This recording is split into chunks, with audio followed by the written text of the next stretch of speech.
में लास्ट में क्या लिखा था आपने? हाँ, तो इससे में एक लाइन जोड़ लीजिए।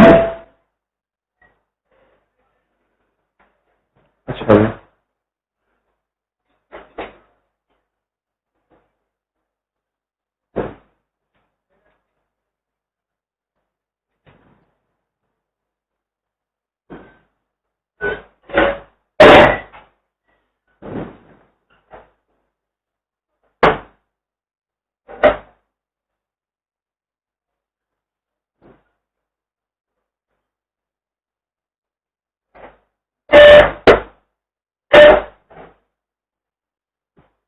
मार्क्स ने कहा था कि he never believes in ideology। Ideology को जिसमें फॉल्स कंसेप्शन था, और मार्क्स विचारों को क्यों नहीं मानता? क्योंकि मानता है कि विचार वैसे उठते जैसी सामाजिक परिस्थितियां होती हैं। तो विचार पूर्णतः सामाजिक परिस्थितियों से निर्धारित होते हैं। तो मार्क्स ने अगला पॉइंट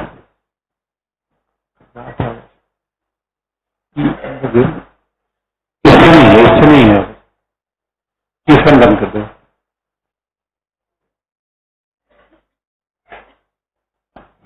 मार्क्स ने कहा कि कैसे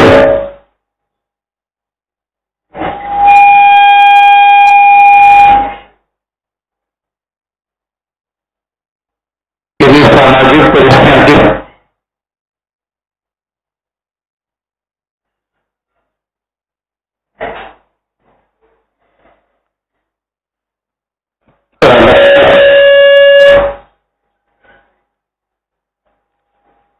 लास्ट में क्या लिखा था?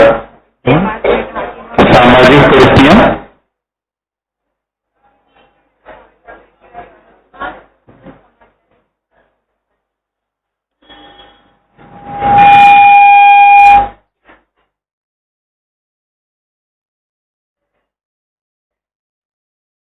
और सामाजिक परिस्थितियों का मतलब है कि वो क्लास डिवीजन, समाज का वर्गीय विभाजन, ये उसकी सामाजिक परिस्थितियां हैं।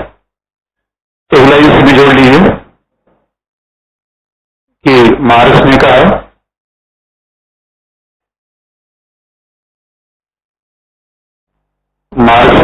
कि विचार, आइडियोलॉजी, विचार या आइडियोलॉजी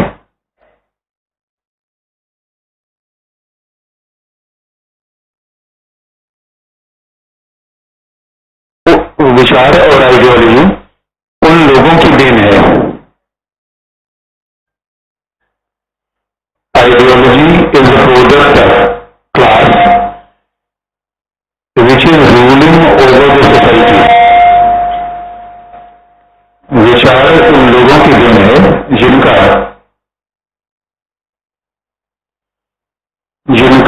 समाज पर नियंत्रण है।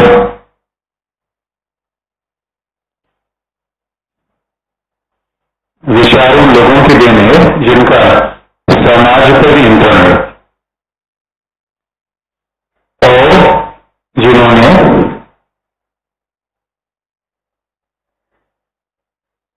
और जिन्होंने उत्पादन के साधनों पर नियंत्रण किया है।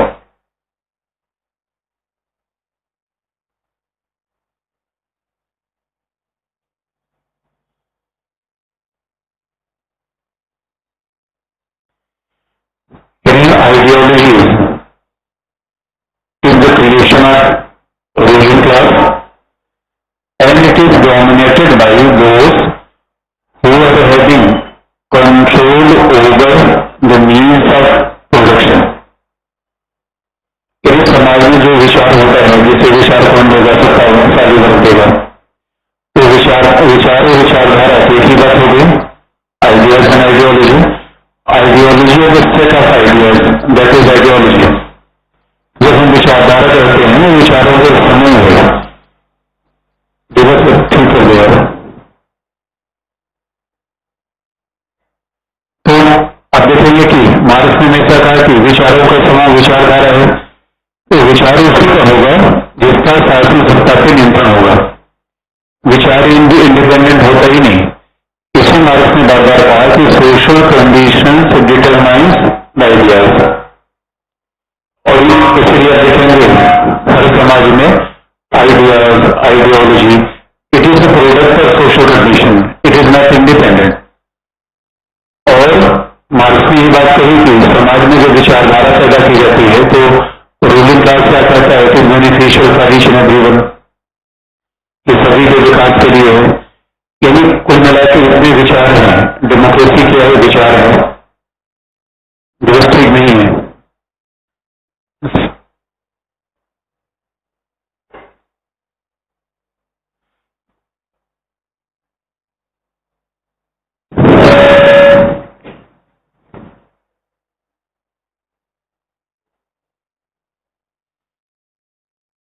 तो रूलिंग क्लास के द्वारा जो भी विचार दिया जाता है, ऐसा लगता है कि पूरे समाज की भलाई के लिए है, लेकिन ऐसा है नहीं। It is only for the benefit of those who are ruling over the society. तो जो लाल किले से भाषण दिया गया वो किसके लिए है? बुर्जुआ जी, दैट इज आइडियोलॉजी। ये विचारधारा है क्योंकि केवल ये विशेष के लिए है, क्योंकि केवल समूह के लिए है, क्लास के लिए है, it is not for the entire society. ये समाज समूचे बैठे करते थे, ठीक नहीं हो पा रहा है। ये पूरे समाज की भलाई के लिए बिल्कुल नहीं है।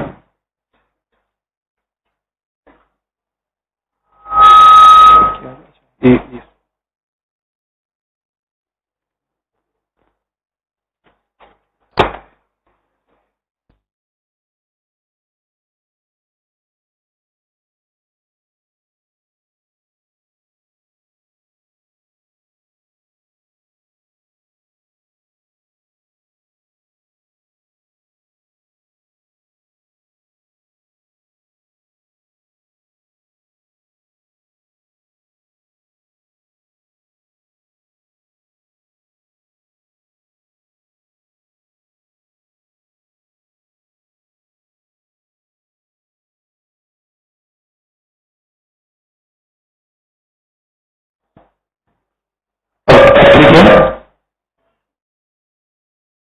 तो विचार विचार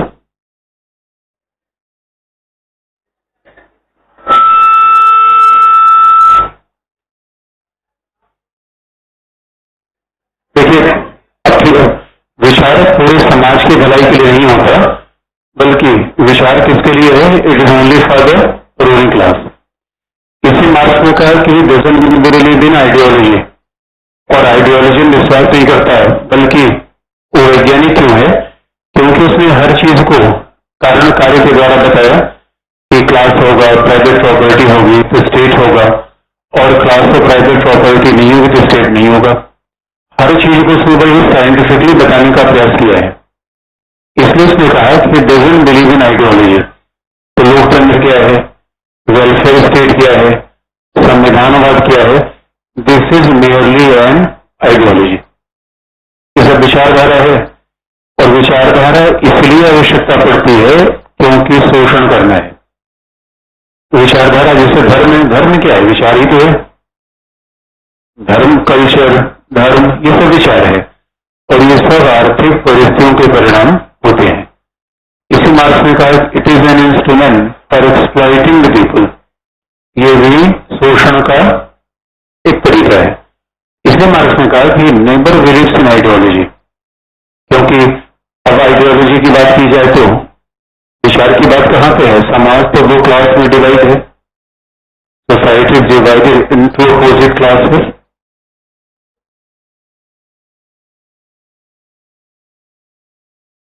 बुर्जुआजी एंड प्रोलेटरिएट।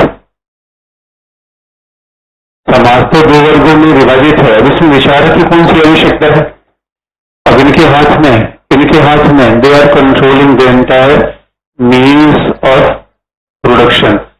अब ये पूरे उत्पादन के साधनों पर अपना मालिकाना हक रखते हैं, तो उसमें विचार देने की आवश्यकता नहीं है। क्या विचार से चीजें नहीं बदल जाएंगी? तो marks speak like a scientist.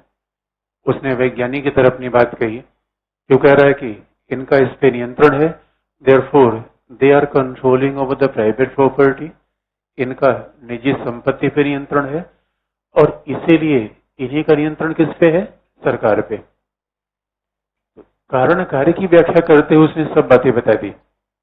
उसने कहा कि जिसका नियंत्रण प्राइवेट प्रॉपर्टी पर होगा उसी के हाथ में मीन्स ऑफ प्रोडक्शन होगा, और जिसके हाथ में मीन्स ऑफ प्रोडक्शन होगा उसी के हाथ में गवर्नमेंट एंड स्टेट होगा, और वही गवर्नमेंट चलाएगा, स्टेट चलाएगा, रियलिज्म और विचारधारा वही पैदा करेगा। तो मार्क्स स्पीक लाइक साइंटिस्ट, उसने कहा भी कि मैं तो वैज्ञानिक किस्म का आदमी हूं। तो ये अपने आप में महत्वपूर्ण है। वो कहता है कि वो बाकी किसी चीज को मानता ही नहीं, और अभी तक जितना भी कल आपने पढ़ा होगा उसमें ये निष्कर्ष निकल के आता है कि मार्क्स के हिसाब से इकोनॉमी क्या है, बेस है, और फिर ऊपर क्या है, सुपर स्ट्रक्चर। तो मार्क्स का पूरा चिंतन देखा जाए तो ऐसा लगता है कि आधार किसको निर्धारित करता है, अधिरचना को। तो मार्क्स का पूरा ध्यान कहां पे है, आधार पे, इकोनॉमी पे। मार्क्स का पूरा ध्यान ही इकोनॉमी पे है, आधार पे है। इसे जितना चिंतन अभी तक हमने पढ़ा उसको एक शब्द में कहा जा सकता है, तो क्या है पहला पॉइंट, उसी को लिख लीजिए। हेडिंग नहीं बल्कि वैसे एक लाइन लिख लीजिए।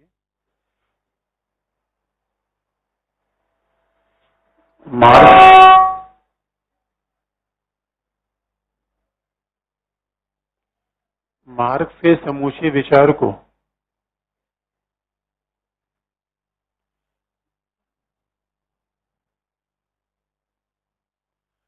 मार्क्स के समूचे विचार को आर्थिक निर्धारणवाद कहा जाता है। The entire thought of marks is considered as economic determinism। Marks के समूचे विचार को आर्थिक निर्धारणवाद कहा जाता है क्योंकि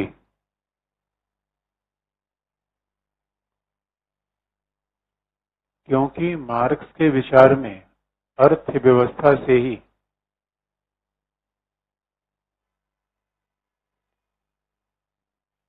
मार्क्स के विचार में अर्थव्यवस्था से ही राज्य, सरकार, धर्म, विचारधारा, economy determines the state, religion, culture, ideology.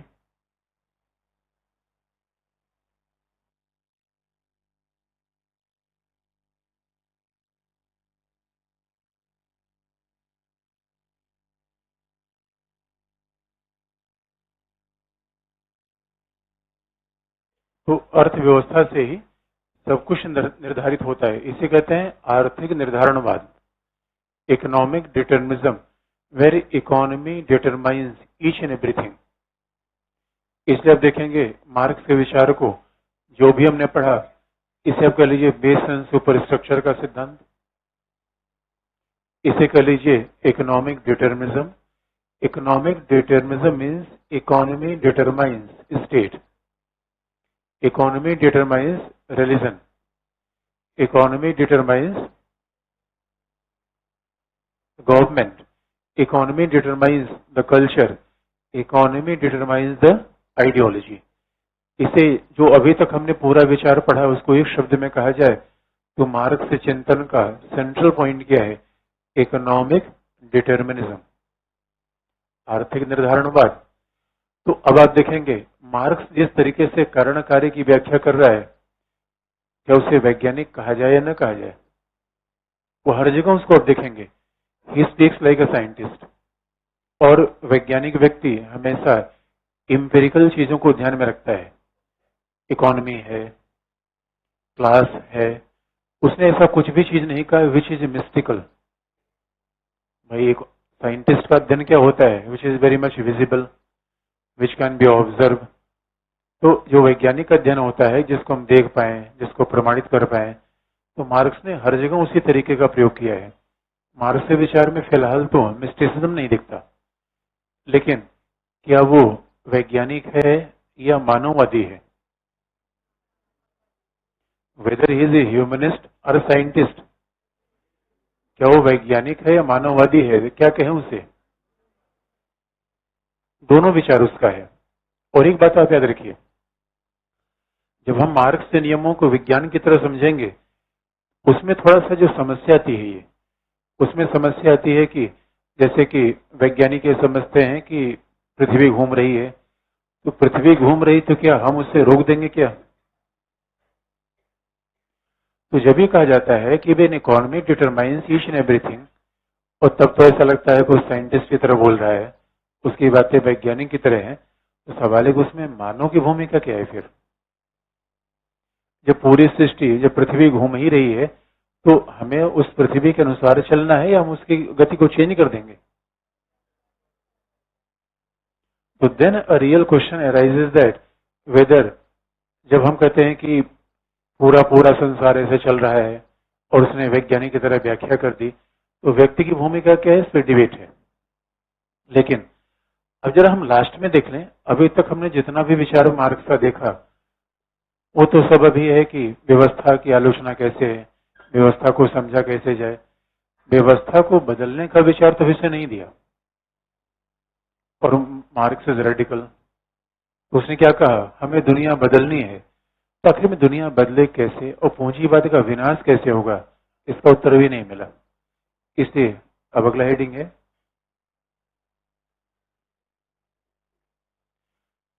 Marks के विचार में सामाजिक परिवर्तन, social change in Marxist ideology. Marks के विचार में सामाजिक परिवर्तन।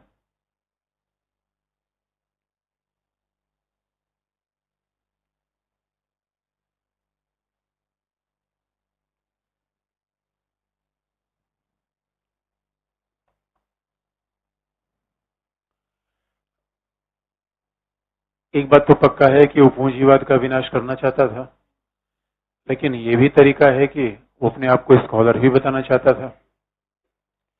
पूंजीवाद के विनाश करने के लिए वो सीधा सिद्धांत दे सकता था, लेकिन आप जानते हैं जितना बड़ा विद्वान उतने बड़े थियरी, उसने सीधा सीधा सिद्धांत दिया नहीं। इस वजह से his main aim was to destroy the capitalism, but even he interpreted the entire history society. क्योंकि मार्क्स ने बात जरूर कही कि अभी तक तो लोगों ने होलिस्टिक इंटरप्रिटेशन किसी चीज का किया ही नहीं।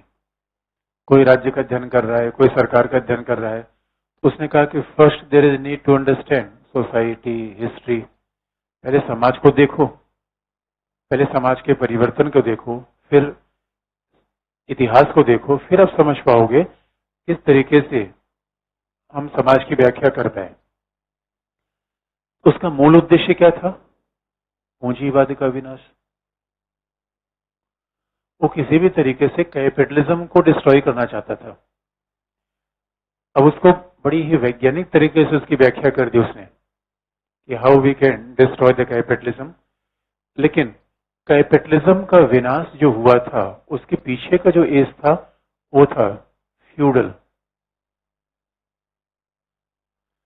फ्यूडलिज्म। सामंतवाद के विनाश के बाद पूंजीवाद आया था, ये तो इतिहास का सच है।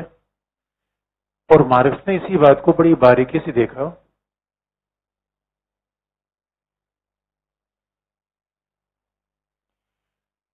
और वो कैसे यूरोप को देख रहा था जहां फ्यूडलिज्म का विनाश हुआ, and destruction of feudalism leads to the arrival of capitalism. सामंतवाद का विनाश हुआ, सामंतवाद के विनाश से आगे कौन सा विचार बढ़ा, पूंजीवाद। ये फेज उसने बहुत बारीकी से देखा और उसने अपने सारे कम चीजें निकाल ली।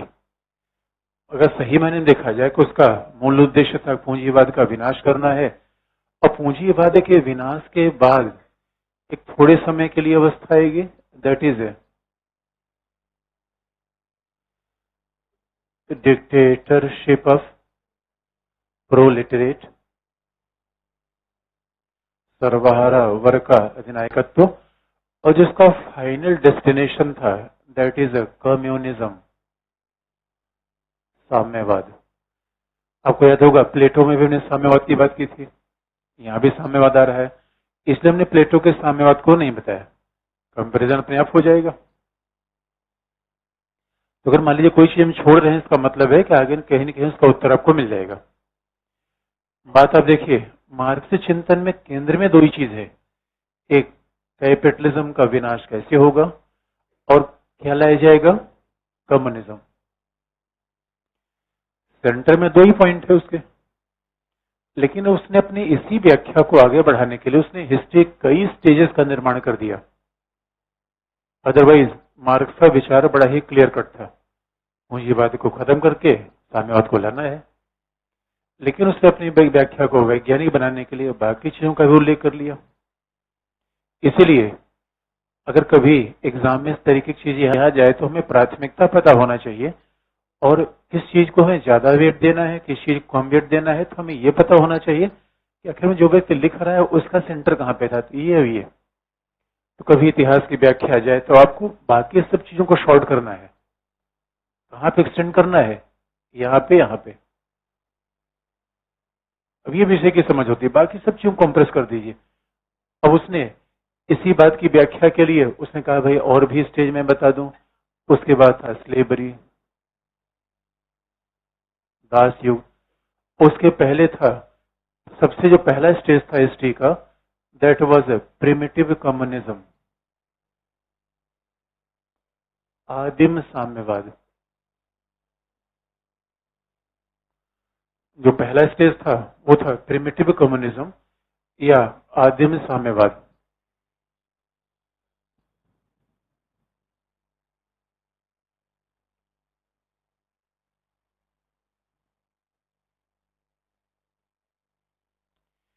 प्रिमिटिव कम्युनिज्म या आदिम साम्यवाद, या साम्यवाद का पहला स्टेज, जो भी आप कह लीजिए, ये उसकी व्याख्या है कि इतिहास इस तरीके से आगे बढ़ रहा है। और बहुत इंटरेस्टिंग पार्ट आप देखेंगे, इतिहास की ये समझ उसने कहीं न कहीं हीगल से ली। कहा भी जाता है मार्क्स चिंतन पर 3 लोगों का बड़ा प्रभाव है। ब्रिटिश इकोनॉमिस्ट, जहां से उसने लेबर थियरी वैल्यू लिया, उसको अपने लिए यूज कर दिया। फ्रांसीसी क्रांतिकारी, और हीगल का दर्शन। Marxist ideas are influenced by 3 main factors: economy of Britishers, philosophy of Hegel, and revolutionaries of France. इन 3 बातों से मार्क्स का चिंतन बड़ा ही प्रभावित है। तो जब उसने इतिहास की व्याख्या की, अच्छा अभी आपने देखा होगा लिबरल चिंतन में हिस्ट्री का मतलब ही नहीं है। उदारवादी चिंतन में न तो इतिहास है और न ही समाज है। इकोनॉमी की बात भी बहुत सतही तौर पे की गई है, लेकिन मार्क्स चिंतन में सोसाइटी है, इकोनॉमी है, हिस्ट्री है। तो एक बड़ा डिपार्चर है लिबरल थिंकिंग से। और उसने ये सारी कहानी क्यों बता डाली? करना तो एक ही काम था, पूंजीवाद का विनाश करना था और साम्यवाद लाना था, लेकिन सारी कहानी बता दी इसलिए कि ही इज अ साइंटिस्ट, तो उसको हल्के में न लिया जाए। और उसने ये बात कह डाली। अब उसने अब इकोनॉमिक्स का प्रयोग किया, और जब उससे पूछा गया इतिहास बढ़ता कैसे आगे है, उसने कहा जब इतिहास ऐसे बढ़ रहा है। उसने कहा नहीं, ऐसे नहीं बढ़ता, हमने तो सिंपल बता दिया। उसने कहा इतिहास ऐसे बढ़ता है।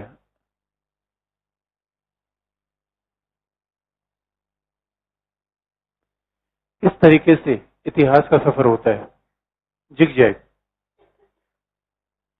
जब उससे पूछा गया कि हाउ हिस्ट्री इवॉल्व्स, अभी आप देखेंगे कुछ लोग कहते हैं there is a circular method to development of history. Circular method का मतलब है इतिहास अपने आप को रिपीट करता है। अगर इतिहास की व्याख्या देखी जाए तो लोग मानते हैं, यूनानी क्या मानते थे? सर्कुलर, राजतंत्र आएगा, कुलीन तंत्र आएगा, गुट तंत्र आएगा, फिर पहुंच कहां चल पड़ा, राजतंत्र आ जाएगा। इतिहास की व्याख्या अभी आप देखेंगे, मार्क्स जो इतिहास की व्याख्या करता है उसने हीगल से लिया ये चीज।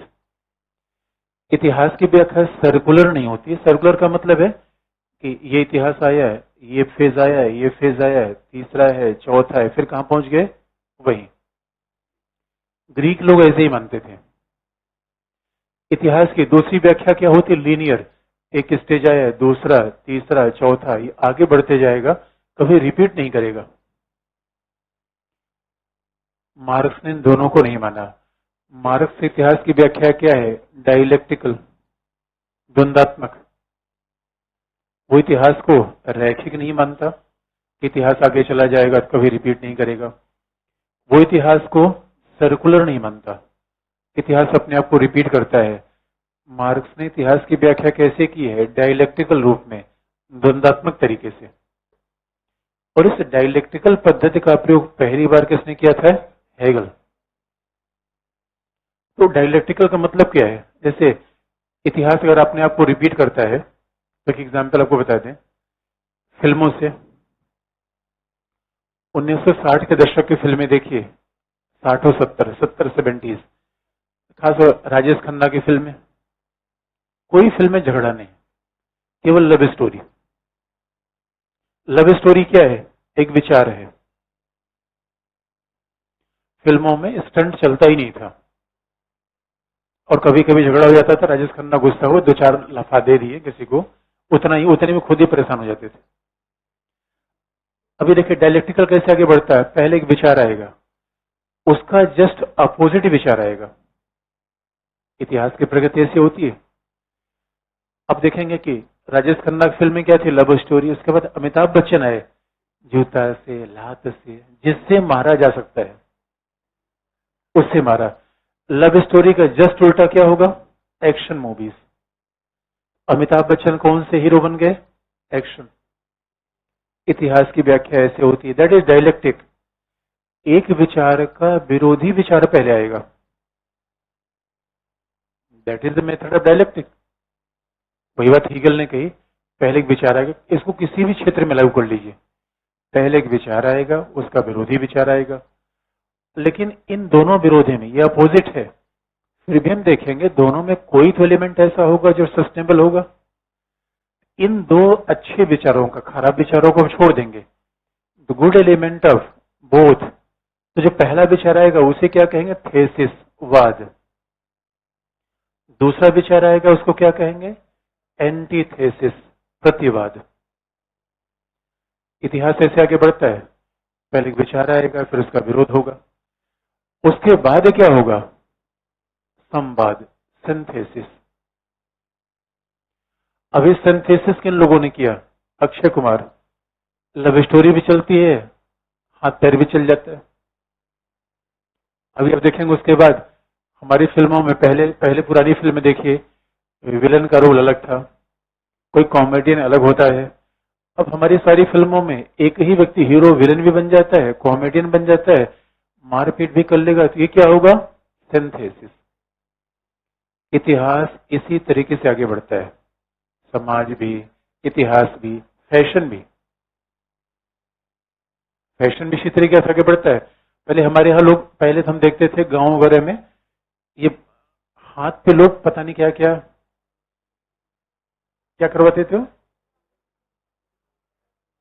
तो लोग उसको बड़ा पिछड़ापन मानते थे, भाई हाथ पे कोई चीज चिन्ह करवा लेना, ये सब बड़ा बेकार चीज है। What is a tattoo? History repeat itself. अब टैटू के माध्यम से लोग मॉडर्न बन रहे हैं, इतिहास की व्याख्या है। इसका मतलब है एक बार कोई विचार आएगा, फिर उसका विरोधी विचार आएगा, और दोनों के अच्छे एलिमेंट बनकर क्या होगा? सिंथेसिस। इसी बात को अब हीगल के संदर्भ में देखिए, हीगल ने कैसे कहा। हीगल में पढ़ना थोड़े है, बस एक एग्जाम्पल आपको दे दें। हीगल ने क्या कहा? पहले फैमिली आती है,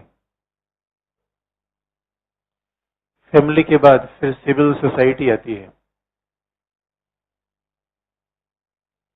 और सिविल सोसाइटी के बाद फिर आता है स्टेट। तो हीगल ने कहा फैमिली वाद है, नागरिक समाज क्या है? प्रतिवाद है, राज्य क्या है? संवाद है। That is Hegelian idea. अब देखेंगे परिवार किस पर आधारित होता है? प्रेम पर। अगर हम कैसे कहें कि what is a bond of family, that is love. तो जिन बहनों ने अपने भाई को राखी बांधी, कुछ भाई से लिया क्या? That is based on love. अगर भाई ने कुछ नहीं भी दिया होता तो स्वाभाविक रूप में हम उसको समझ लेंगे, चलो अच्छा कभी देगा ही, अभी फुक्कड़ है, कभी कमाएगा देगा, हम मान लेते हैं। लेकिन सवाल ये है, जो प्रेम भाई बहनों के बीच में है या फैमिली मेंबर्स के बीच में है, वही प्रेम दो दोस्तों के बीच में होता है क्या? अच्छा, वही प्रेम दो पार्टनर के बीच में होता है क्या? पार्टनर को 100 रुपए दिया, कब दोगे? अच्छा, भाई बहन को हर हर मदद करने को तैयार होते हैं कि तुम वो नोट्स चाहिए, किताब चाहिए, बताओ। पार्टनर नोट्स मांगा, छुपा लेते हैं, यार यही वही पढ़ लेगा। तो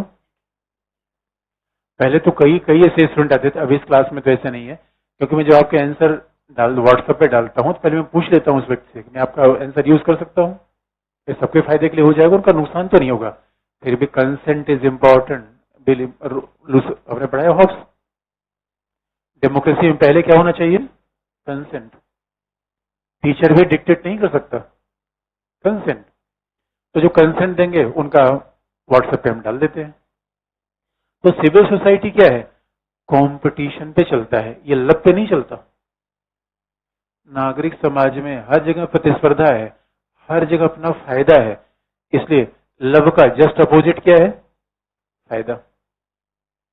लेकिन अब देखेंगे परिवार, परिवार में आपका प्रेम केवल परिवार के प्रेम का दायरा बड़ा सीमित होता है, और सिविल सोसाइटी के कंपटीशन का दायरा सीमित नहीं होता, सबके साथ कंपटीशन है, फायदा है।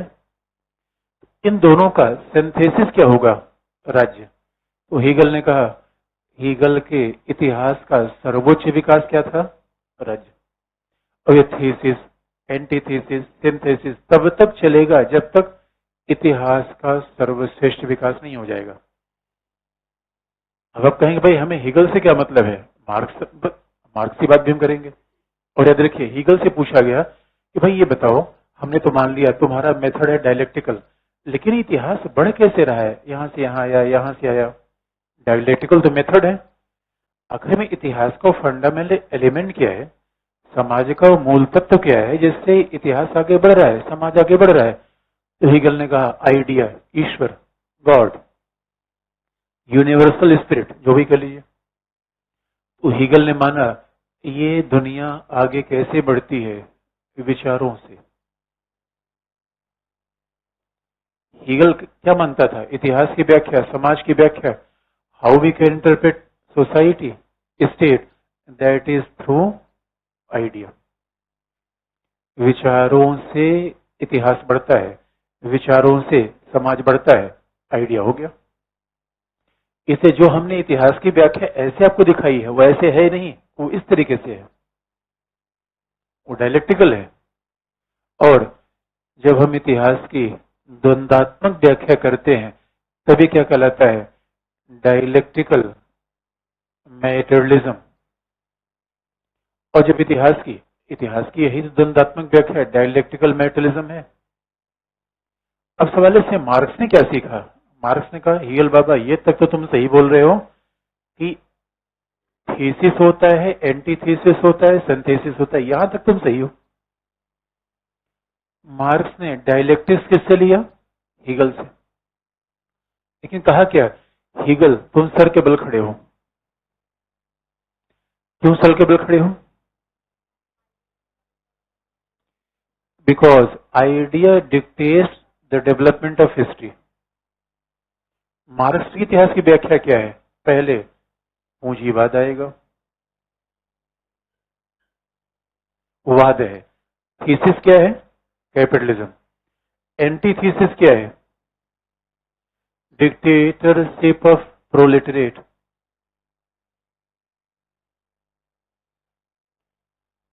डिक्टेटरशिप ऑफ प्रोलेटरेट, सर्वहारा का अधिनायकत्व, यह है प्रतिवाद। और संवाद क्या है? साम्यवाद, कम्युनिज्म। वाद है पूंजीवाद, कैपिटलिज्म। प्रतिवादी क्या है? Dictatorship of proletariat. वाद है पूंजीवाद, प्रतिवादी क्या है? Dictatorship of proletariat. और संवादी क्या है? कम्युनिज्म। अब आप देखिए, मार्क्स ने हीगल के पूरे द्वंदात्मक तरीके को स्वीकार किया। अंतर कहां है? ये आपके सामने लिखा हुआ है, इतिहास की व्याख्या। और इंटरेस्टिंग पार्ट है, पूरे वेस्टर्न थिंकिंग में पहली बार इतिहास की व्याख्या, समाज की व्याख्या करने वाला कोई व्यक्ति तो हेगल है। इससे पहले लोगों ने इतिहास को, कल्चर को, समाज को कभी देखा ही नहीं। उदारवादियों ने तो कभी भी नहीं देखा। तो हीगल से मार्क्स ने क्या सीखा? डायलेक्ट्रिकल मेथड। लेकिन अब दोनों आपके सामने है, तो इसमें अंतर क्या है दोनों में? ये हीगल ने तरीका अपनाया और ये तरीका मार्क्स ने अपनाया। दोनों में अंतर क्या है?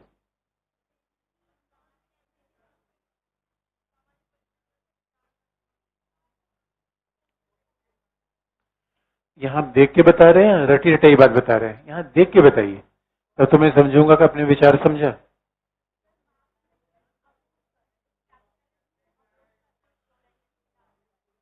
भाई ये भी तो देखिए, कैपिटलिज्म थीसिस कैसे है?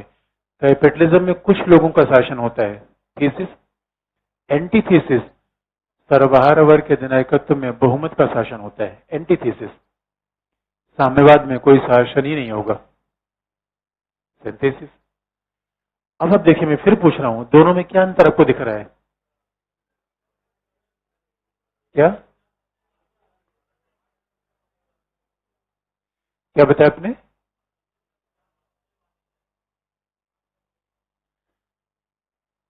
यहां क्या दिख रहा है यार? अब ये देखिए, ये रट्टी वाली बात हो गई। यहां क्या दिख रहा है आपको? क्या?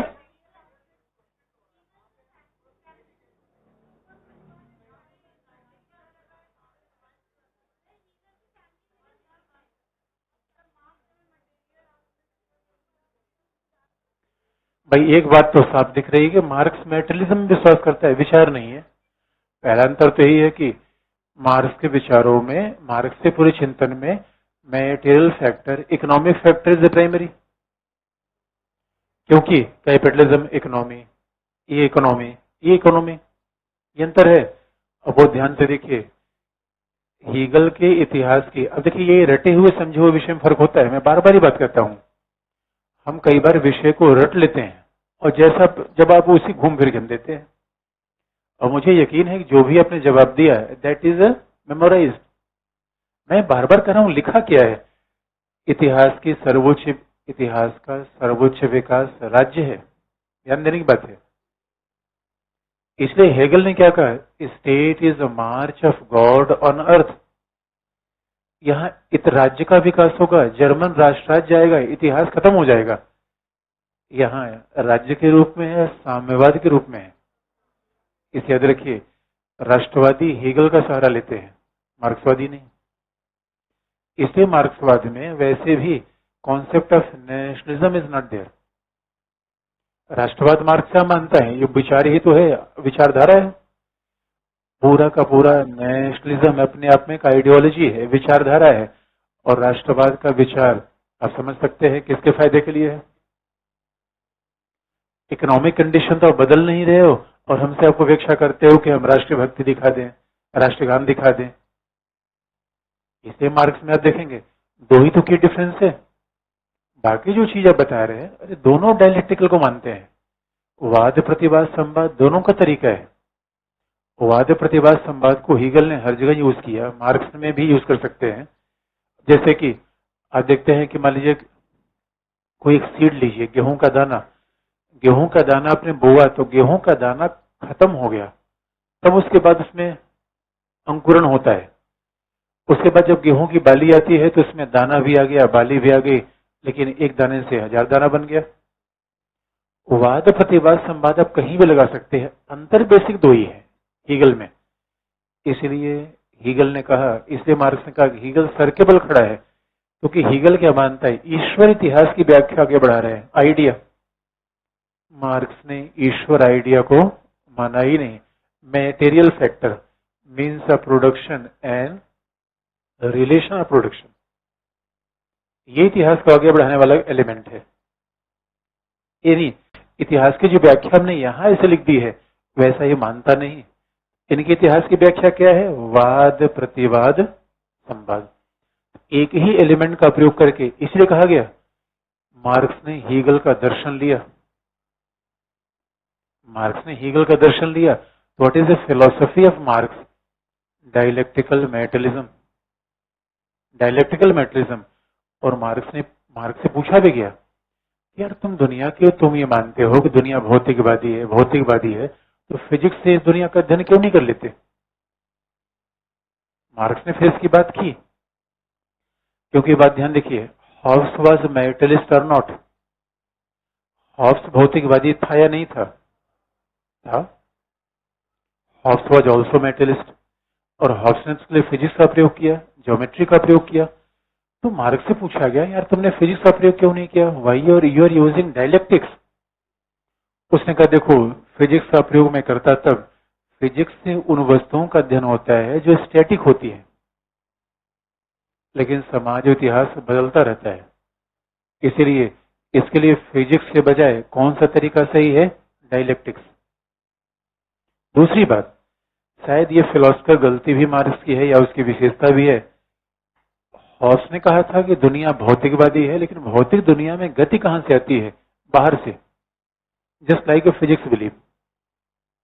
फिजिक्स ऑलवेज, जैसे कि मैं इस डस्टर को फेंकू, वहां तक जाके जितनी मैं ताकत लगाऊंगा. Just like the hammer throw, discus throw. आपने कभी अगर कोई भी बॉल आप फेंकेंगे वहां तक जाएगी जहां तक आपने उसमें फोर्स लगाया होगा. Hobbes believe like that. Hobbes का मानना है कि भौतिक वस्तुओं की तरह किसी वस्तु में गति वहां तक होगी इतना फोर्स लगा हुआ है, यानी गति बाहर से आ रही है. अच्छा, फैन में गति बाहर से है या खुद फैन में है? बाहर से इलेक्ट्रिसिटी. ऐसा हॉब्स मानता है. फिजिक्स ऐसा ही मानता है. मार्क्स ऐसा नहीं मानता. मार्क्स कहता है motion lies with in the matter. Marks कहता है गति वस्तु में ही अंतर्निहित होती है. अगर वस्तु में अंतर्निहित होती है, इसका मतलब इतिहास परिवर्तनशील होगा या रुकेगा?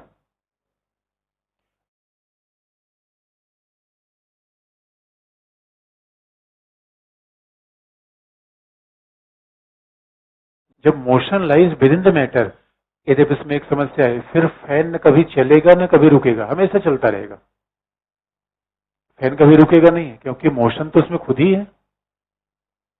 इसलिए मार्क्स ने बाकायदा डायलेक्टिक्स पे अपना पूरा लेक्चर दिया.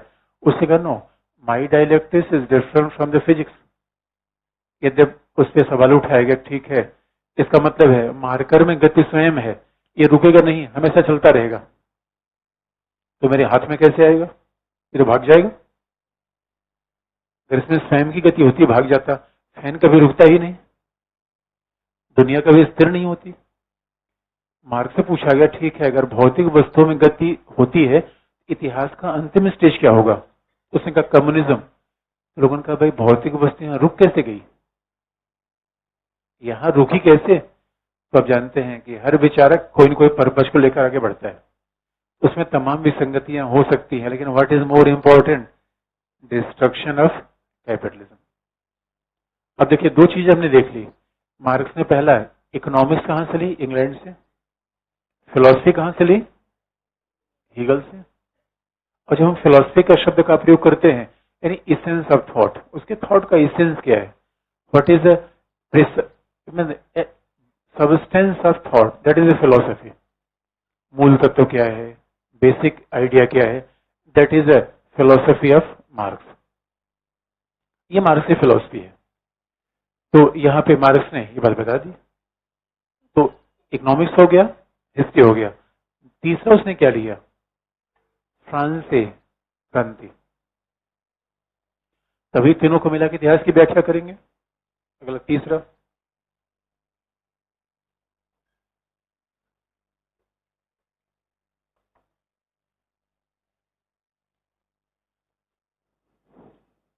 मार्क्स ने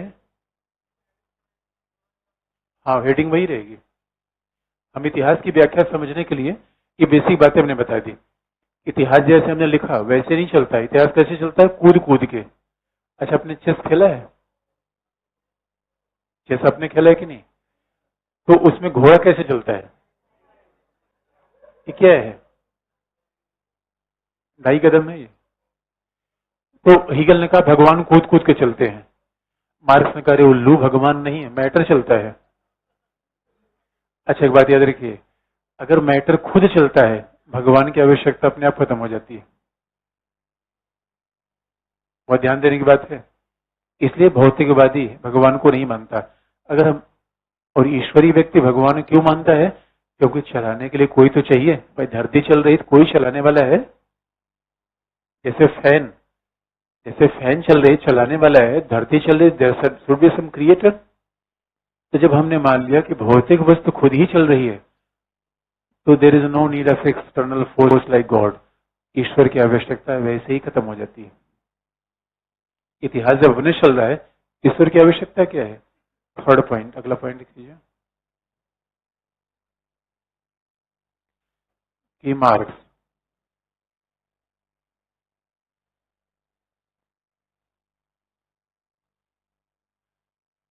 ने भौतिकवादी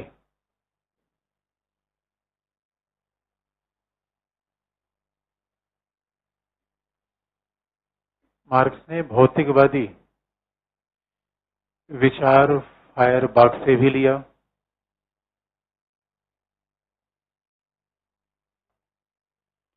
फायरबाख, कल मैंने बताया फ्यूरबैक, कल मैंने नाम बताया था। फायरबाख की आलोचना उसने की थी नहीं? FEUERBACH, मार्क्स ने FEUERBACH, फायरबाख। ये फ्यूरबैक कई बार कहते हैं कि मार्क्स ने भौतिकवाद का विचार फ्यूरबैक से भी लिया,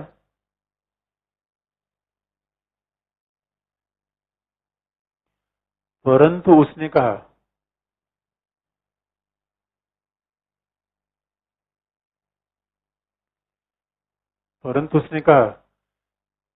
कि फायरबाख का विचार, he borrowed the concept of materialism from Feuerbach,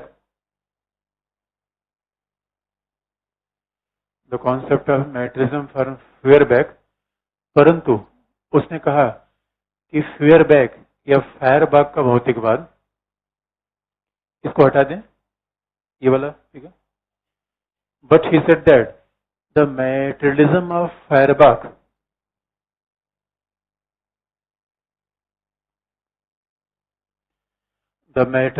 Feuerbach is contemplative. Contemplative means rough.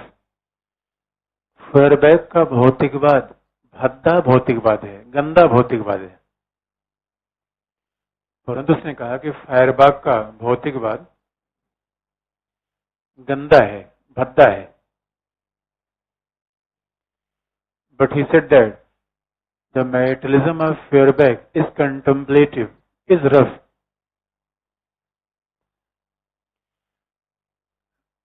क्योंकि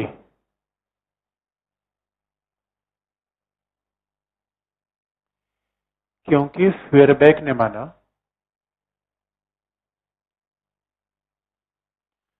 कि विचार भौतिक तत्वों के परिणाम होते हैं। Because Feuerbach said that ideas और the result of matter. Feuerbach ने कहा कि विचार भौतिक तत्व के परिणाम होते हैं। आइडियाज और the result of matter. Feuerbach ने कहा कि विचार भौतिक तत्व के परिणाम होते हैं। इसका मतलब दोनों अलग अलग होते हैं। एक तरफ भौतिक तत्व है, दूसरी तरफ क्या है? विचार है। अच्छा, आप याद रखिए, मार्क्स को कहा तो भौतिकवादी जाता है, लेकिन उसने ऐसी बात कही, क्योंकि आप देखेंगे जब भौतिकवादी कहा जाएगा और भौतिक तत्व अपने आप में स्वयं मूव कर रहा है, तो आप फिर हैरान होंगे कि भाई फिर मानव की आवश्यकता उसमें क्या है? और कहता भी है कि मैं साइंटिस्ट हूँ, तो मार्क्स का भौतिकवाद ऐसा नहीं है। जैसे, और ये बात सुन के बड़ी हैरानी होती है, फेयरबैक ने ऐसा कैसे कर दिया कि भौतिक तत्व है और विचार उसके परिणाम है। How Feuerbach said that? तो मान लीजिए कि अब कोई भी एग्जांपल आप लीजिए कि जैसे देखेंगे कि कभी आपने पान खाया है? पान खाया है? अच्छा, पान मैं खाने को प्रेरित नहीं कर रहा हूं, लेकिन जिसने कभी देखा तो होगा, अगर नहीं खाया होगा और पान नहीं खाया होगा तो बहुत सारी और भी चीजें खाने को है। तो पान का मतलब है जिसमें जितने भी चीजें एलिमेंट होते हैं, जितने एलिमेंट पान के होते हैं उसमें कलर नहीं होता। जब वो पान खाते हैं तो उसमें एक लाल कलर आ जाता है। इसका मतलब है ये ऐसा ही विचार है, भौतिक तत्व कुछ और है, विचार कुछ और परिणाम है। ऐसा फेयरबैक ने माना। भाई लाल कलर पान में थोड़ी था, पान हरा, चूना सफेद, सुपारी किसी और कलर की, उसमें से एक नया कलर क्या निकला? रेड। ऐसे ही फेयरबैक ने कहा कि this is a matter and भौतिक चीजों के कारण हमारे विचार पैदा होते हैं। फेयरबैक ने ऐसा कहा। मार्क्स ने कहा नहीं। और इस बात से दिखता है कि मार्क्स कैसे फिजिक्स जैसा विचार नहीं मानता था। मार्क्स ऐसा नहीं मानता है, एकदम डायलेक्टिक्स है उसका। अब सवाल जैसे कि मान लीजिए कि हम आपसे सीधे पूछें, क्योंकि हर स्कॉलर ने मानव की क्षमता पर विशेष बल दिया है, मार्क्स ने भी कहा है। अब बताइए आप क्या है, भौतिक तत्व हैं या विचार हैं? आप हैं क्या? अच्छा, आपने देखा हॉब्स ने क्या कहा? Matter matter matter. और सच मानिए, फेयरबैक अगर मैटरिज्म भद्दा है तो हॉब्स का भी मैटरिज्म भद्दा ही होगा, क्योंकि मैटरिज्म ऑफ हॉब्स इज टोटली मतलब रिजिड है, रफ है। मैटर, मैटर के बाद विचार आ जाएगा, विचार आ जाएगा। लेकिन अगर आप ध्यान से देखेंगे तो सवाल यही है, हॉब्स से पूछा जाए तो क्या कहेगा? आप मशीन जैसे हैं। हॉब्स से पूछा जाएगा, डॉक्टर से आप जाके पूछे कि व्हाट इज ह्यूमन बीइंग, उनका अरे बहुत सारे नर्वस सिस्टम, इनका सिस्टम का मिला दो, that is human being. Marks ऐसा नहीं मानता। आप साफ तौर पे देखेंगे जैसे कि उसने यहाँ पे बड़ा ही विशेष विचार दिया है मानव और किसी भौतिक वस्तु में। मानव भौतिक वस्तु में तो नहीं, इतना अच्छा विचार दिया है। अच्छा, हमें लगता ही यही है कि लोग कहते हैं कि अभी तक हमने पढ़ा उसे यही लगता है कि मैटर इज मोर इम्पोर्टेंट और आइडियाज। मार्क्स के हिसाब से मैटर, इसका मतलब पहले हम पैदा हुए, पहले हमारा विचार आया, हम पैदा हुए। पॉलिटिकल साइंस एक विचार है, राष्ट्रवाद एक विचार है, धर्म एक विचार है। तो पहले हम 2-2.5 किलो के हुए थे, और 2-2.5 किलो के जब व्यक्ति पैदा होता है तो वो एक तरीके से मैटर है या आइडिया है? मैटर है। सारा आइडिया कहां से आया? सारा आइडिया कहां से आया? सीख कर, मैटर से। ये मैटरिस्ट व्याख्या है। लेकिन सवाल यह है, इन्फोसिस कंपनी क्या है? इन्फोसिस कंपनी क्या है? क्या? वो आइडिया है। मतलब मुझे उसमें तो फैक्ट्री दिखती है, मैटर है वो तो।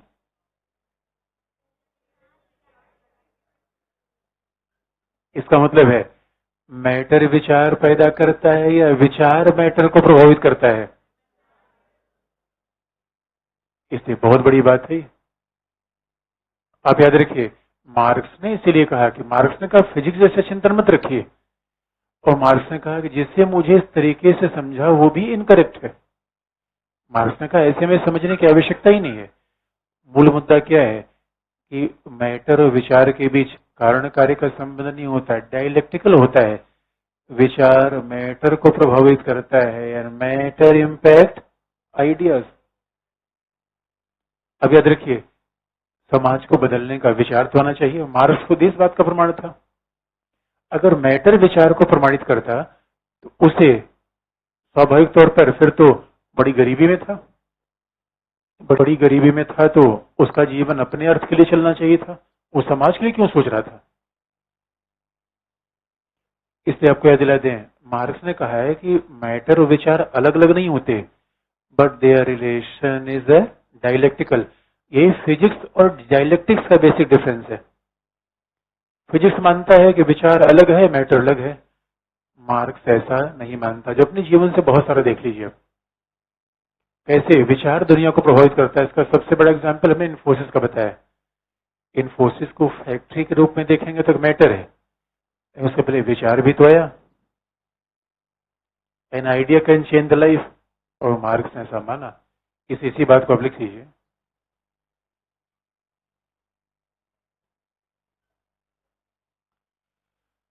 मार्क्स ने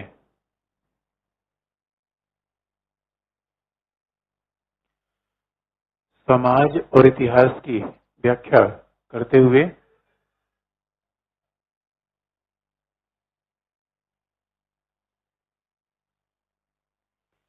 अच्छा, एक बड़ा इंटरेस्टिंग पार्ट है कि आपने आपने कभी हिस्ट्री का टाइटल देखा है कि एंशियंट इंडिया, मेडिवल इंडिया और मॉडर्न इंडिया। अच्छा, यहां पे क्या लिखा गया है? मार्क्स ने कभी नहीं कहा एंशियंट, मेडिवल और मॉडर्न। नाम क्या रखा? ऐसा क्यों? नाम ऐसा ही क्यों रखा? उसने एंशियंट, मेडिवल और मॉडर्न क्यों नहीं रखा? This is economic interpretation of history. इतिहास का वैसा ही नाम है जैसा वहां मोड ऑफ प्रोडक्शन था, इसलिए नाम ऐसा है। इसे आप देखेंगे किसी मार्क्सिस्ट हिस्टोरियन को देखिए, वो इतिहास के लिए मेडिवल शब्द कभी प्रयोग नहीं करेगा। इसे रोमिला थापर को देखिए, जितने भी मार्क्सिस्ट हिस्टोरियन है, they will never use the title like ancient India, medieval India, modern India. उनके इतिहास की व्याख्या लगी होती है। उसको हर हर चीज में इकोनॉमी दिखेगी मार्क्स की। क्या लिखा आपने? इतिहास और समाज की व्याख्या करते हुए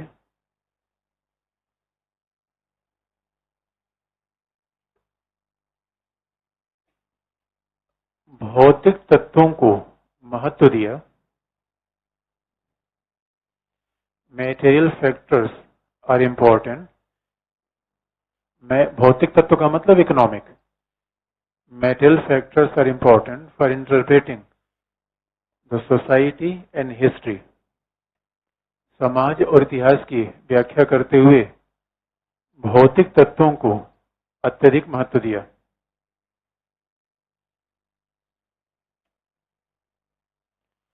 भौतिक तत्वों को अत्यधिक महत्व दिया, जिससे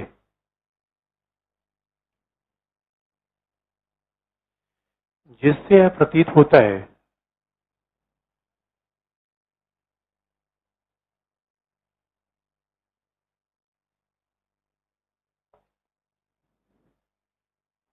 जिससे यह प्रतीत होता है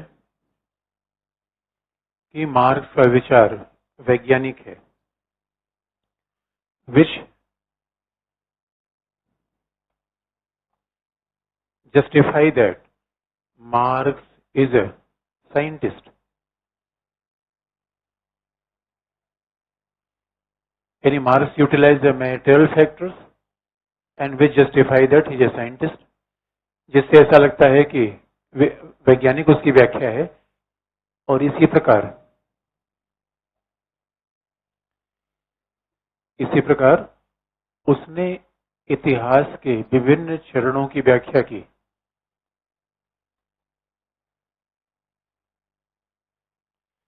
Similarly, he defined the various stages of history.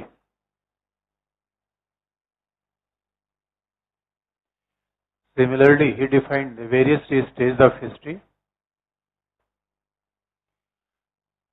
परंतु उसने व्यक्ति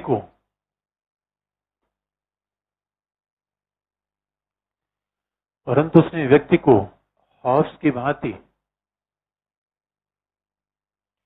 मशीन नहीं माना।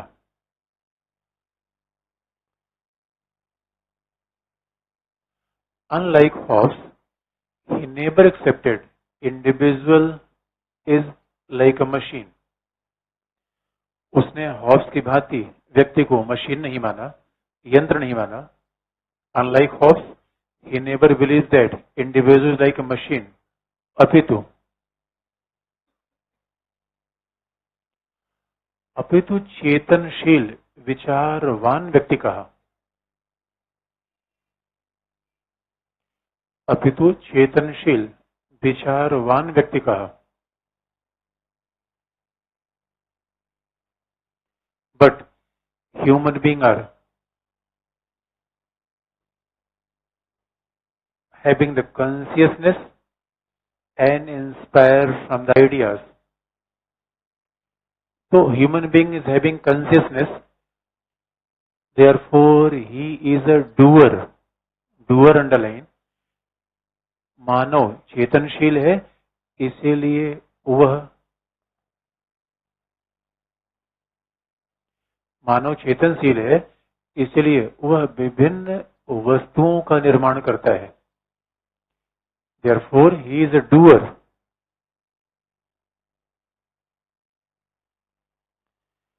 मानव चेतनशील है, इसलिए वो विभिन्न वस्तुओं का निर्माण करता है। Therefore he creates an entire new world that is artificial.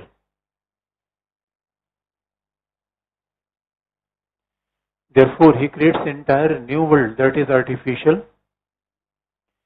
जिससे वो पूरे कृत्रिम दुनिया का निर्माण करता है। अतः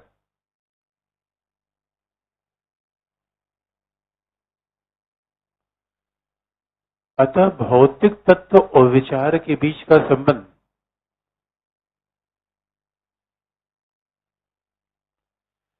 therefore relation between matter and idea, इसलिए भौतिक तत्व और विचार के बीच का संबंध द्वंद्वात्मक होता है, डायलेक्टिकल। भौतिक तत्व और विचार के बीच का संबंध द्वंद्वात्मक होता है। Relation between matter and idea is a dialectical.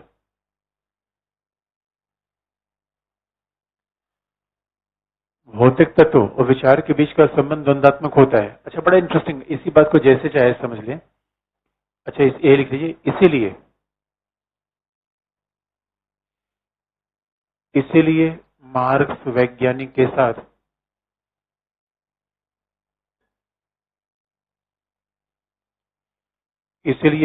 वैज्ञानिक के साथ apart from the scientist, marks वैज्ञानिक के साथ महान मानववादी है।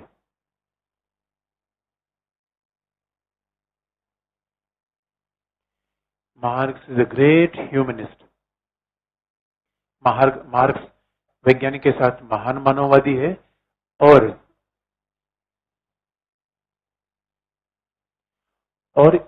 मानव की इसी विचार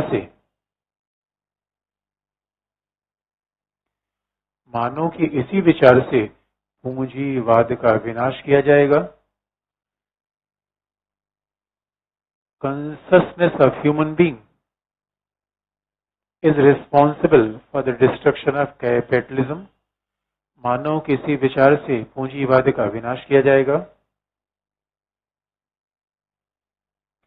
और साम्यवाद की स्थापना की जाएगी।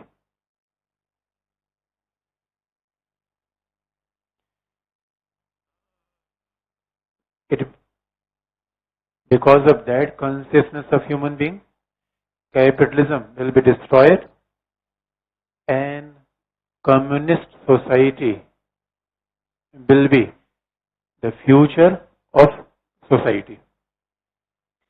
अब आप देखें मार्क्स ने कितनी बड़ी बात कह दी। अच्छा, जो ध्यान देने की बात है, ये पूरी दुनिया जिस दुनिया में हम रहते हैं आर्टिफिशियल है या नेचुरल है? क्या? अच्छा, ये दुनिया में जो रहते हैं ये नेचुरल है, ये मकान ये नेचुरल है, आर्टिफिशियल है? बहुत ध्यान देने की बात है। इसलिए आप याद रखिए, मार्क्स के ऊपर ये आरोप बार बार लगता है कि तुम वैज्ञानिक हो, ठीक है, अरे वैज्ञानिक हो तो मानव की भूमिका क्या है? मार्क्स ने कहा नहीं, मानव की बड़ी भूमिका है, क्योंकि आप याद रखिए वैज्ञानिक मानव की भूमिका को नहीं मानता।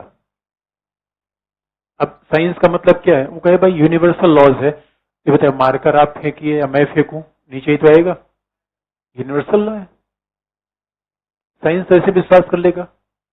अब उसमें तो अगर मारकर कोई व्यक्ति ऊपर फेंके नीचे आएगा तो उसमें मेरे फेंकने आपके फेंकने क्या मतलब है? और अभी आजकल आजकल आप जाएंगे ट्रीटमेंट के लिए हॉस्पिटल में, डॉक्टर का ट्रीटमेंट पैटर्न एक ही है। 10 व्यक्ति आए, बाईपास सर्जरी करना हो तो मेथड एक है, science. Science believe in uniformity, universality. Marx ने ऐसा नहीं माना।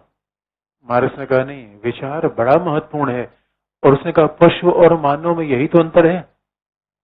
एक खास बात देखें, पशु भी काम करता है, हम भी काम करते हैं। अच्छा, पशु दिन भर काम करता है कि नहीं? लेकिन हमारे और पशु के काम करने में क्या अंतर है? Even animals world is also engaging some kind of activity. पशु भी काम करता है and therefore human being they are also engage in some kind of activity. हम भी काम करते हैं, पशु भी काम करता है। दोनों में अंतर क्या है? हमारा काम विचार से प्रभावित होता है, पशु का काम विचार से प्रभावित नहीं होता। इसलिए मार्क्स ने मानव को वस्तु मानने की गलती बिल्कुल नहीं की। If we are considering human being as a machine, therefore we are saying that human being is just like an object, और हमने मशीन मान लिया, फिर तो पशु और हमारे ऊपर कोई फर्क पड़ा ही नहीं। इसलिए उसने फायरबाग की बात नहीं मानी कि भौतिक वस्तु विचार पैदा करते हैं। उसने कहा दोनों एक दूसरे को प्रभावित करते हैं। रिलेशन कैसा है? डायलेक्टिकल। दोनों एक दूसरे को प्रभावित करेंगे, विचार भौतिक तत्व को और भौतिक तत्व विचार को। इसका प्रैक्टिकल एग्जाम्पल हमने बता दिया। इसलिए आप देखेंगे कौवे के पास विचार की शक्ति नहीं है। 5000 साल से घोंसले बनाने का एक ही तरीका है कौवे का। कौवे घोंसले बनाने के आर्किटेक्ट में कोई चेंज आया? मानव के भवन निर्माण में रोजो चेंज आ रहा है। अच्छा, कौवे ने कोई अपने लिए डिजाइनर कपड़ा सिलवाया? Our human body is natural, लेकिन जो आप डिजाइनर कपड़े पहनते हैं वो क्या है? विचार का परिणाम है, भौतिक तत्व का परिणाम है। So human being is uniqueness. इसलिए जब मार्क्स ने कहा कि भाई तुमने तो इतिहास की ऐसी व्याख्या बता दी, मानव कहाँ है? मार्क्स ने कहा मानव तो हर जगह है।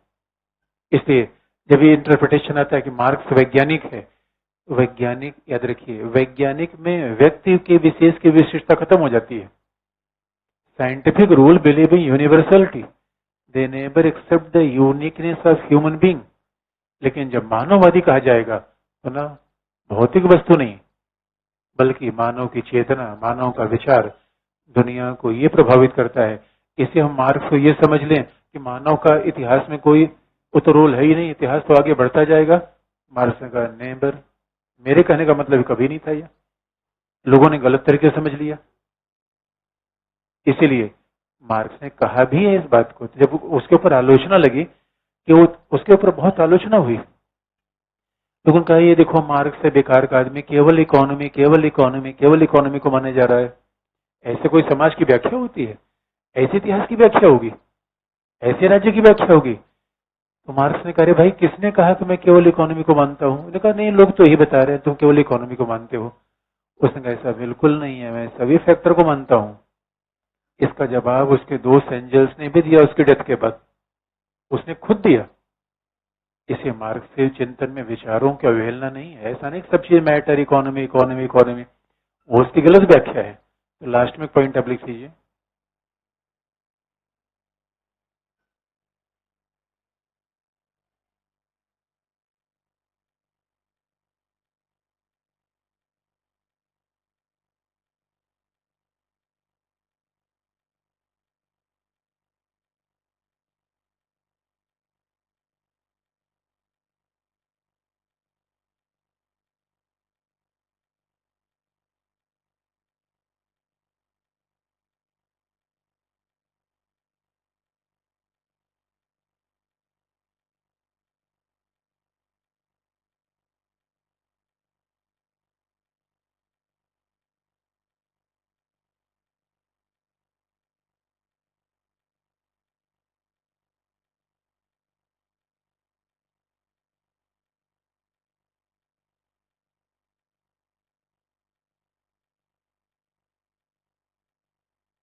समस्या नहीं है, फिर भी जैसे कि पेसिमिज्म बना हुआ है कि क्या होगा, रिजल्ट क्या होगा, और फिर उनके पास, और मैं कहूँ कोई बात नहीं है, 2-4 समोसा खा लो ठीक हो जाएगा। ठीक होता है या नहीं ठीक होता है? क्यों नहीं? मेरे गांव में एक डॉक्टर है, उनके पास 3 दवा है, मलेरिया, मच्छर, डेंगू कुछ भी हो जाए तो उनके पास जाएंगे, क्या दवा देंगे? 3। उनसे पूछेंगे भाई इससे ठीक ना हो तो क्या हुआ? उनका फिर तो भगवान मदद करेगा। ये क्या है? हर चीज का एक कारण बताना, दैट इज इकोनॉमिक रिडक्शनिस्ट। आर्थिक अपक्षयवाद का मतलब है ओनली इकोनॉमी डिटरमाइंस एवरीथिंग।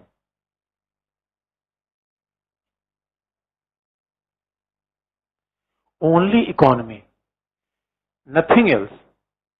केवल इकोनॉमी हर चीज को परिभाषित करती है, इकोनॉमी के अलावा और कोई एलिमेंट है ही नहीं है।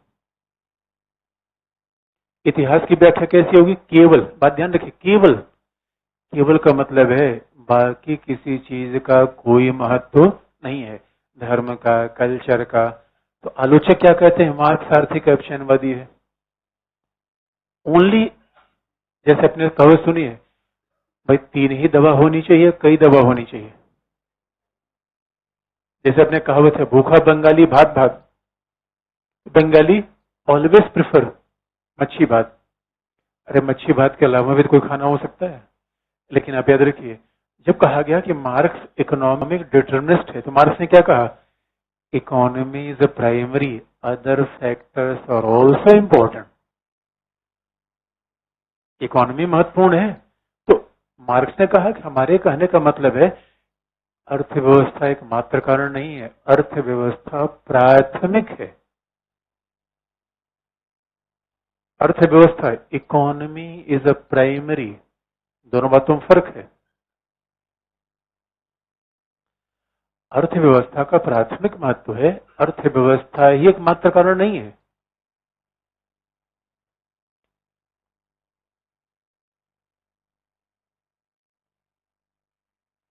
और दोस्तों मैंने मूवी देखी थी राजा हिंदुस्तानी, उसमें एक टैक्सी ड्राइवर की शादी हो गई बड़ी अमीर लड़की से। इकोनॉमी इज इंपॉर्टेंट और समथिंग एल्स। अच्छा दूसरी बात, अब देखते हैं, अभी तो मैं, और कई बार मेरे एक बड़े बड़े बड़े बड़े इंटरेस्टिंग पार्ट है, मेरा एक बैचमेट था भी, वो मार्क्सिस्ट था।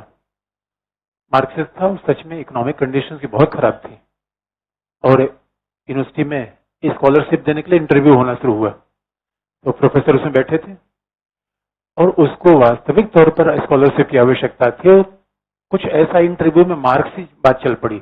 अब मार्क्स की बात चल पड़ी, उसका प्री विषय, अब उसी पर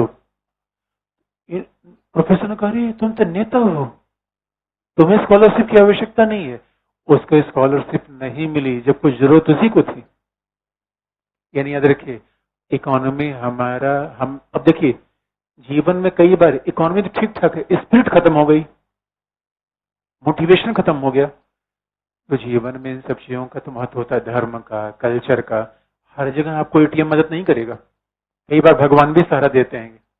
सुबह सुबह गए, कुछ सकारात्मक ऊर्जा मिल गई, जगह पे जाने से ही सही मिली। तो इसलिए आलोचकों ने कहा कि मार्क्स को गलत तरीके समझा, केवल इकोनॉमी, केवल इकोनॉमी, केवल इकोनॉमी की बात करता तो मार्क्स विचारों पर इतना बल देता। इसलिए उसकी व्याख्या को इस तरीके से न समझा जाए, और उसको बचाव 2 लोगों ने किया, लिख लीजिए। क्योंकि जब उसकी मृत्यु हो गई तो तब फिर लोगों ने लिखना शुरू किया, और अब देख रहे हैं कि मार्क्स ने कितनी विद्वतापूर्ण बातें की थी दोस्तों। आर्थिक रूप में खुद भी फुक्कड़ था, तो बताइए विचार प्रभावित करता था इकोनॉमी। तो अगला पॉइंट, मार्क्स का बचाव करते हुए एंजल्स ने लिखा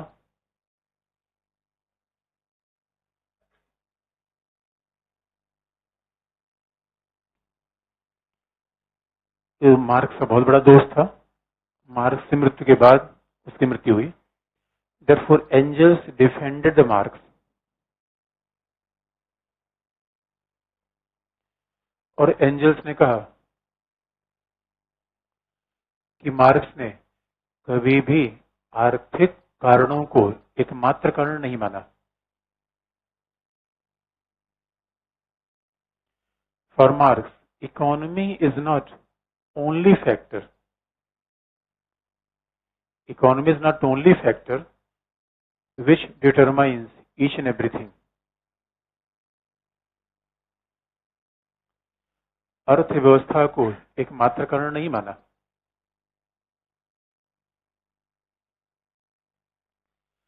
बल्कि एंजल्स ने तो एग्जाम्पल भी दिया था।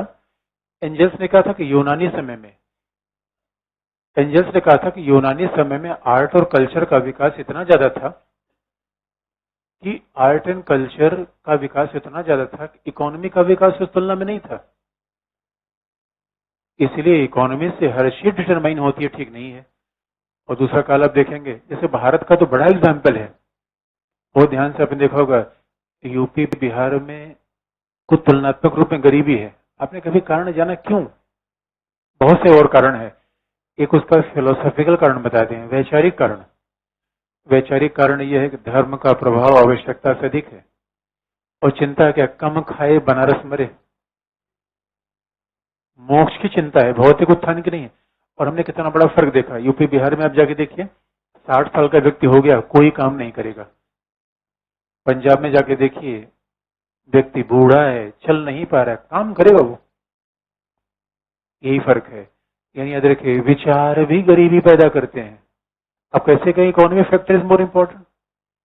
अब हमने तो गांव में देखा है कि अब बहुत बड़े आप पैसे वाले हैं, गांव किसी सामान्य व्यक्ति कुछ कह दिए, अपना पैसा अपने पास रखो, वो अपने ही दुनिया मस्त है, पान खा के चौराहे पर पूरी पॉलिटिक्स कर रहा है। That is life. अगर आपको ऐसी गलतफहमी हो कि आपने जीवन बहुत कुछ बना लिया है, एक किसी सामान्य ग्रामीण वासी से मिली, आपको अपनी औकात पे ला देगा वो। इकोनॉमी डिटरमाइंस और समथिंग एल्स डिटरमाइन। मार्क्स ने कहा, भाई अच्छा, मार्क्स का दुर्भाग्य रहा, पूरा पश्चिमी चिंतक थे, कमांड इंग्लैंड और अमेरिका का रहा, उसको तो डिफेंस करने वाले लोग मिले ही नहीं, उसके सब आलोचक ही तो मिले उसके। मार्क्स के साथ सही न्याय हो नहीं पाया। लोगों कह रहे तो मूर्ख था, केवल इकोनॉमी का इतना बड़ा विद्वान, केवल इकोनॉमी को मानता ही नहीं था।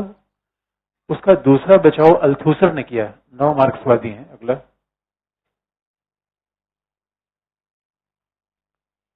अल्थ्यूसर।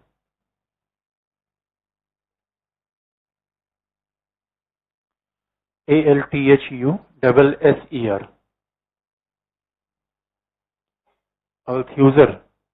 अल्थ्यूसर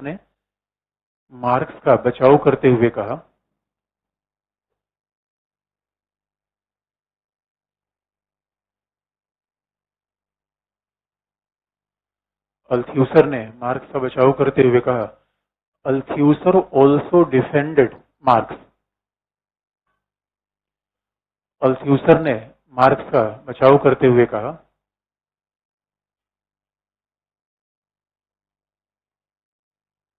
कि मार्क्स के चिंतन में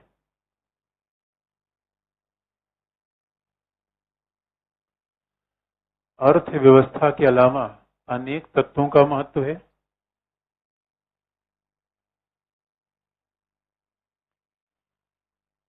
Various factors are important in Marxian thought in addition to economy. Marks के चिंतन में अर्थव्यवस्था के अलावा अनेक तत्वों का महत्व है।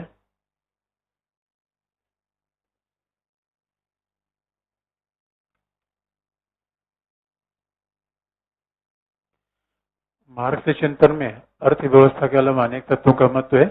Various factors are important in Marx apart from economy. लेकिन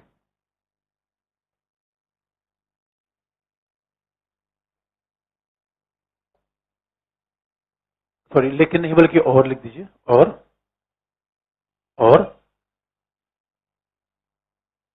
अर्थव्यवस्था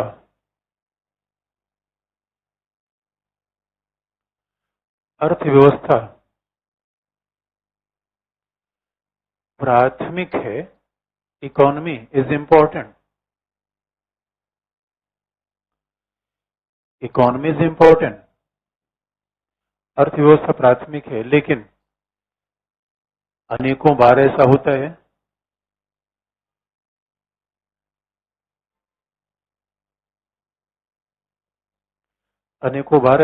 है कि अर्थव्यवस्था के अलावा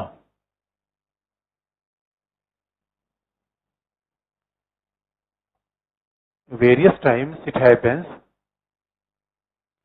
other factors are also determines अर्थव्यवस्था के अलावा अन्य तत्व भी समाज और इतिहास को निर्धारित करते हैं. Other factors also determines history and society.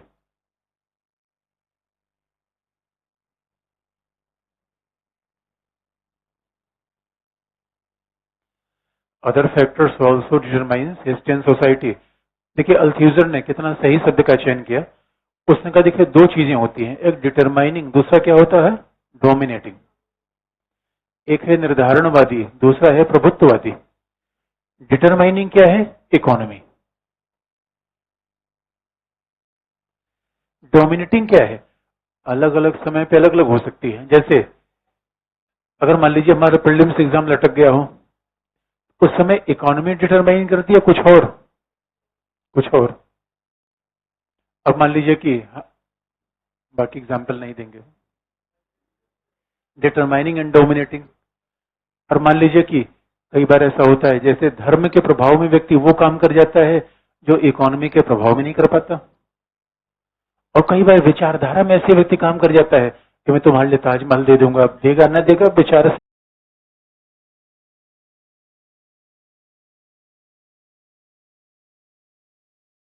फंसा लेता हूं. इकोनॉमी इज डिटरमाइनिंग और समथिंग एल्स. लेकिन हमने विश्वविद्यालय में दोस्तों देखिए, हम लोगों में विश्वविद्यालय जब हम लोग यूनिवर्सिटी में पढ़ते थे तो हम लोगों के पास कोई मोटरसाइकिल वगैरह थी नहीं, तो लोग उनके दोस्त बनते जिनके पास बाइक हुआ करती. उस जमाने में बाइक का बड़ा महत्व था. इसका मतलब है मार्क्स ने सही कहा था कि इकोनॉमी डिटरमाइन करती है. अच्छा दोस्त किसके बनेंगे, जो उसके पास अच्छा एटीएम हो, अच्छी गाड़ी हो, अच्छा कार हो या फुक्कड़ हो.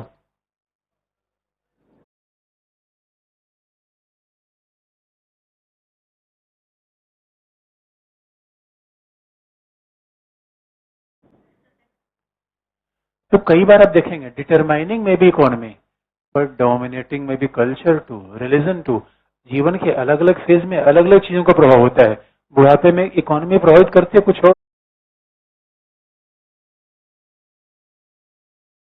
और, युवावस्था में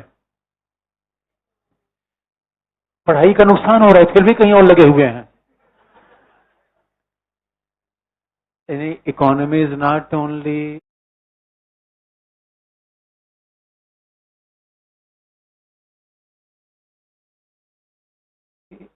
it is only determining, dominating is something else. और याद रखिए जो युवावस्था में सही दिशा में चला जाए दोस्तों वो दुनिया जीत सकता है. याद रखिए हमेशा यही तो समय है बस बचाने का अपने आप को.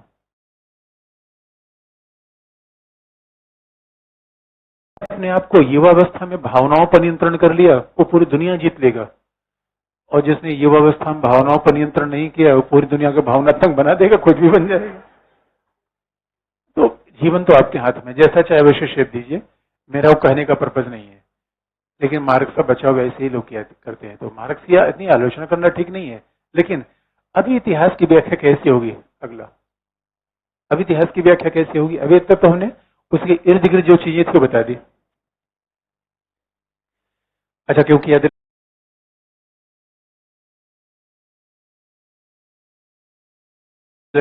इतना सरल सवाल आपसे एग्जामिनर नहीं पूछता, इतिहास की व्याख्या बताइए. वो क्या पूछे, आजकल तो सीधा पूछा जा रहा है कि राज्य की आर्थिक व्याख्या कैसे की. बड़े सरल सरल सवाल पूछे जा रहे हैं. लेकिन इतिहास की व्याख्या बड़ा फैक्चुअल पार्ट है उसको, लेकिन फिर भी उसमें क्या विश्लेषण निकलता है. इसको हटा दें, कुछ पूछना है आपको. यहां तक जो अगर कुछ प्रॉब्लम हो तो आप बताइए. आदिम समय तो बताए, हमने तो ये सब बताया. इसमें से कोई बात नहीं बताई, तो अभी आप ये पूछ रहे हमने बताया नहीं उसको। तो जो नहीं बताया वो समझ में नहीं आया तो अच्छी बात है। हमने कहा जो बताया अगर उसमें कोई प्रॉब्लम हो तो बताइए, हटा दे इसको।